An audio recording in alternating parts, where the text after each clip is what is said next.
Vous êtes les bienvenus. Cette pièce est un prologue. Vous n'entendrez rien ce soir que vous n'ayez déjà entendu. Vous ne verrez rien que vous n'ayez déjà vu. Mais vous ne verrez pas ce qu'on vous a toujours montré sur une scène. Vous n'entendrez pas ce que vous êtes habitué à entendre. Ce qu'on vous a montré jusqu'à présent au théâtre, vous allez l'entendre. Vous allez entendre ce qu'on ne vous a jamais montré jusqu'à présent. Ce qu'on va vous montrer n'est pas un spectacle. Vous risquez fort de rester sur votre faim. Ce que vous allez voir n'est pas une pièce. Ce soir, on ne joue pas. On va vous montrer un spectacle où il n'y a rien à voir. Vous vous attendiez à quelque chose. Vous vous attendiez peut-être à quelque chose d'autre.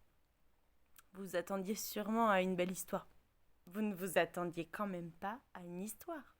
Vous vous attendiez à une certaine ambiance. Vous vous attendiez à découvrir un autre monde. En tout cas, vous vous attendiez à quelque chose. Qui sait, vous vous êtes peut-être attendu à ceci. Mais même en ce cas, vous vous attendiez à autre chose. Vous êtes assis en randonnion. Vous êtes un modèle du genre. Vous êtes placé dans un certain ordre. Vous regardez dans une certaine direction, assis à distance égale l'un de l'autre. Vous êtes un auditoire. Vous formez une parfaite unité. Vous êtes un auditoire assis dans un théâtre. Vous pensez librement. Vous avez chacun vos pensées. Vous nous voyez et vous nous entendez parler. Vos souffles se confondent, vos souffles se mêlent aux nôtres pendant que nous parlons. Vous et nous formons peu à peu une même chose. Vous ne pensez rien. Vous ne pensez à rien. Nous pensons à votre place. Vous n'acceptez pas que nous pensions à votre place. Vous voulez rester objectif. Vos pensées sont libres. Tout en le disant, nous nous glissons insidieusement dans vos pensées. Vous avez des arrière-pensées. Tout en vous le disant, nous nous glissons insidieusement dans vos arrière-pensées.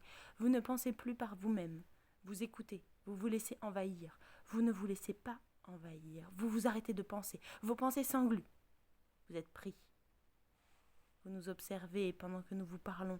Vous ne nous observez pas. Vous regardez de notre côté. On vous regarde. On peut vous voir. Vous êtes vu.